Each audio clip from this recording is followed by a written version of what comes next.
Good morning दोस्तों। तो कैसे हैं आप सभी। मैं स्टडी का 30 दिनों का चैलेंज लिया हूं, जिसमें आज ये फर्स्ट डे है। और मैं आप सभी को ये भी बता दूं, सुबह के बज चुके हैं 6:15 होने वाली है। और आज से मेरी स्टडी टाइम टेबल फॉलो करेंगे, रूटीन फॉलो करेंगे। इस वीडियो में तो मैं अपना टाइम टेबल अभी तक शेयर नहीं कर पाया हूँ, लेकिन नेक्स्ट जो ब्लॉग आएगी डे 2, उसमें मैं अपना टाइम टेबल और कैसे मैं फॉलो करता हूँ उसे ज़रूर बताऊँगा। दोस्तों, मैं एक मोटिवेशनल लाइन से इस ब्लॉग की शुरुआत करने वाला हूँ। तकदीर भी बदलेगी, तस्वीर भी बदलेगी, हिम्मत ना हार ए मंजिल के मुसाफिर, बस मेहनत कर, एक दिन ज़िंदगी ज़रूर बदलेगी।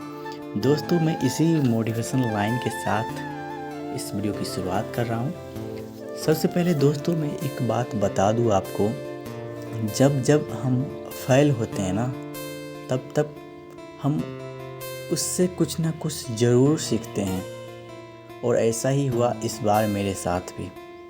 बट अभी तक कट ऑफ फिक्स नहीं हुआ है कि कितनी पे होनी है, और रिज़ल्ट भी अभी नहीं आई है। बट तब भी मुझे लगता है कि इतनी कम मार्क्स है, होगी कि नहीं होगी।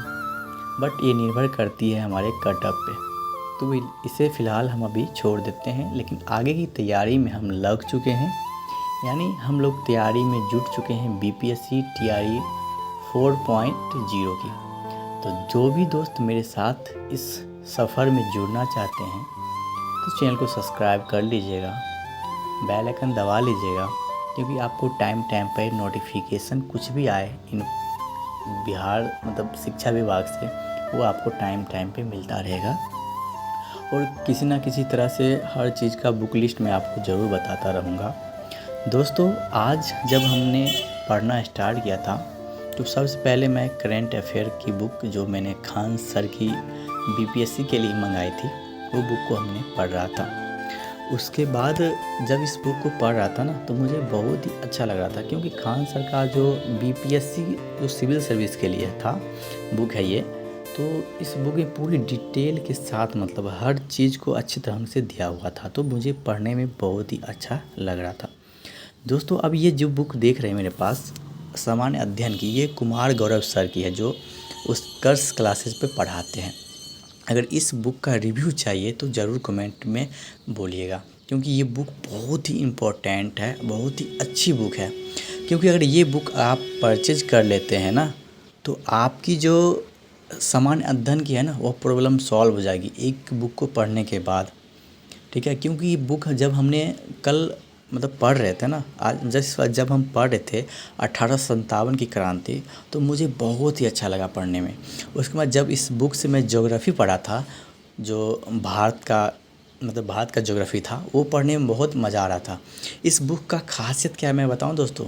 इस बुक का खासियत ये है कि इसमें प्रैक्टिस सेट भी, जब चैप्टर कंप्लीट होती है ना, तो उससे क्वेश्चन भी दिया होता है, और एक स्कैनर भी दिया होता है। जब आप उत्कर्ष क्लासेस का स्कैनर ऑन करके स्कैन करेंगे ना, तो इसका लॉन्ग प्रोसेस से एक प्रैक्टिस सेट भी उपलब्ध हो जाएगा। जो बुक में दिया वो तो दिया ही हुआ है, उसके एप्लीकेशन पे भी आपको ये इसका स्कैन करने पर इस चैप्टर से रिलेटेड मिल जाएगा एमसीक्यू, और तब पढ़ने में बहुत मज़ा आएगा। टेस्ट जैसे देते हैं ना, उस प्रकार से आ जाती है।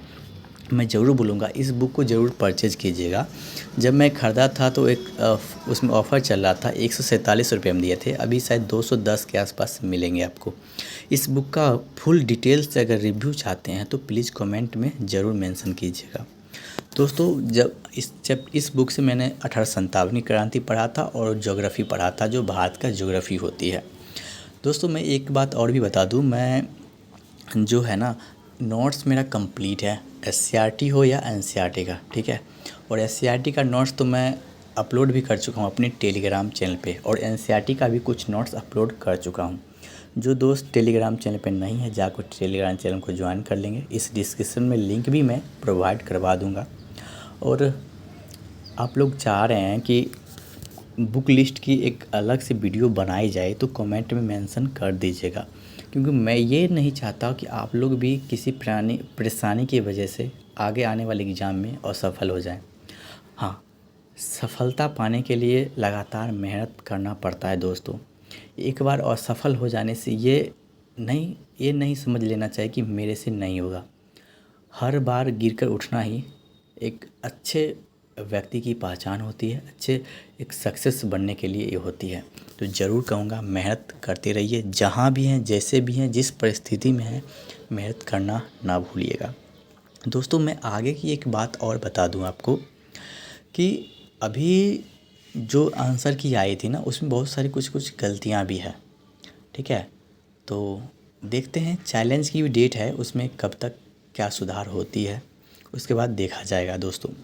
फिर जब मैं अपना जो एनसीईआरटी का बुक है, मतलब एनसीईआरटी का जो मैंने बुक से पढ़ के जो नोट्स बनाई है, वो नोट्स मैं अभी निकाल के इसमें क्लास 6 का जो चैप्टर 1 था मैं उसे पढ़ रहा था, जो ज्योग्राफी का था, ठीक है। इस नोट्स में मेरे इस नोट्स में आपको ज्योग्राफी की ऑल सब्जेक्ट की नोट्स मिलेगी। उसके बाद साइंस क्लास 9th और 10th की मिल जाएगी, ऑल चैप्टर मिल जाएगी। क्योंकि साइंस जो है ना, साइंस में क्लास 9th और 10th में बहुत ही इम्पोर्टेंट है, क्योंकि इसी चैप्टर से, इसी 2 क्लासेस से ही एग्ज़ाम में पूछे जाते हैं। अभी जो बिहार पुलिस की एग्ज़ाम हुई थी उसमें भी इसी चैप्टर से क्वेश्चन लगातार पूछे गए थे, और ज़्यादा से ज़्यादा बिहार पुलिस में जो क्वेश्चन आई थी इसी से आई थी, यानी साइंस से ही क्वेश्चन देखने को मिला था। दोस्तों मैं एक बात और बता दूं कि अभी जो लोग पढ़ना शुरू करने वाले हैं, TRE 4 के लिए प्रथम बार जा रहे हैं, तो हम ये बोलूँगा कि आप सभी अच्छे ढंग से पहले एनसीईआरटी को कवर कर लीजिए, क्योंकि एनसीईआरटी का आपका कॉन्सेप्ट क्लियर होगा ना, तो आपको एग्ज़ाम में कोई परेशानी नहीं होगी। क्योंकि अभी जो एग्ज़ाम में पैटर्न आ रहे हैं ना, वो कंसेप्चुअल क्वेश्चन आ रहे हैं, क्योंकि रटा हुआ आपको क्वेश्चन एक भी नहीं मिलने वाली है। अगर आपका कॉन्सेप्ट क्लियर है किसी भी टॉपिक का, यानी मान लीजिए कोई टॉपिक आ गया है कोशिका से, ठीक है, साइंस में, तो उस कोशिका चैप्टर को अच्छे तरह से आपको समझना पड़ेगा, क्योंकि समझे हुए रहिएगा ना, तो कहीं से भी क्वेश्चन आ जाए तो कोई प्रॉब्लम नहीं होगा। और इस बार जो एग्ज़ाम में हमने, मुझे लग रहा है ना, महसूस हो रहा है एग्ज़ाम देने के बाद से ही, क्योंकि इतने जो इजी क्वेश्चन को हम ना इजी में ले लिए थे, ये मेरी बहुत बड़ी गलती थी। इजी क्वेश्चन को कभी इजी में नहीं लेना चाहिए, क्योंकि पता है इजी क्वेश्चन अगर गलत हो जाती है ना, तो आपका रिजल्ट होने की बहुत ही कम चांस होते हैं। ऐसा बहुत सारे लोगों के साथ ही हुआ है। उसके बाद जब मैं स्पार्क पब्लिकेशन का जो बुक है, यह प्रीवियस ईयर क्वेश्चन दिया हुआ, इसमें बीपीएससी ने जितने भी एग्ज़ाम लिए हैं, वह सिविल सर्विस को हो या जो भी हो या टीचर की हो, इसमें और मतलब दिया हुआ 1992 से लेकर और अभी 2024 तक जो भी एग्ज़ाम हुई है 2023 तक, वो सारी दी हुई है। इस बुक को आप लोग भी परचेज करना चाहते तो कर सकते हैं, या नहीं तो एक बीपीएससी का आता है घटना चक्र, ठीक है, या पूर्वावलोकन करके, वो बुक आप ले लीजिएगा अगर लेना चाहते हैं तो, क्योंकि प्रीवियस ईयर क्वेश्चन भी पढ़ना हमारे लिए बहुत ही इम्पोर्टेंट है। इससे मुझे ये पता चलता है कि अगले पीछे जो एग्ज़ाम हुई है 2022 में, 2021 में, 2020 में, वह किस पैटर्न पे क्वेश्चन पूछा गया है। दोस्तों अब हम बात करने वाले हैं रीजनिंग और मैथ के लिए। रीजनिंग और मैथ के बारे में मैं ये बता दूं कि मैथ जो है ना, बहुत सारे स्टूडेंट जो हमसे जुड़े हुए हैं उनका मैथ बहुत ही अच्छा होगा, और बहुत सारे लोगों का मैथ बहुत अच्छा नहीं होगा। तो मैं दोस्तों जिनका अच्छा नहीं है उनके लिए एक बात बता दूँ, बीपीएससी ने जितने भी एग्ज़ाम अभी तक लिए हैं, TRE 1, TRE 2, TRE 3, TRE जो री एग्ज़ाम है, उन सभी का पहले MCQ ना कर लीजिए, जो एग्ज़ाम में क्वेश्चन पूछे जा चुके हैं। उसके बाद क्या कीजिएगा, बीपीएससी ने जो सिविल सर्विस में भी क्वेश्चन मैथ से पूछे उसको भी एक बार कर लीजिएगा। और जब यूट्यूब पे किसी एक क्लास को देखिए जो आपको अच्छा लगे, जो आपको समझ में आए मैथ की, उसको उसका डेली का एक प्रैक्टिस सेट जो करवाया जाता है 10 से 12 क्वेश्चन, 15 क्वेश्चन, उसको रेगुलर ज़रूर कीजिएगा। और ये वीडियो में जो हम अभी पढ़ रहे हैं ये था सिविल सर्विस का ही था, जिसमें क्वेश्चन पूछा गया था, और इसमें बहुत सारे क्वेश्चन ऐसे थे जो लग रहा था पहले पढ़ा हूँ। इस बुक को मेरा चैलेंज है कि एग्ज़ाम से पहले 2 से 3 बार कंप्लीट करना है, क्योंकि हमारे एग्ज़ाम के लिए अभी नोटिफिकेशन जारी नहीं हुआ है, और हमारी उम्मीद है कि एग्ज़ाम इस ईयर के लास्ट में ही होगी।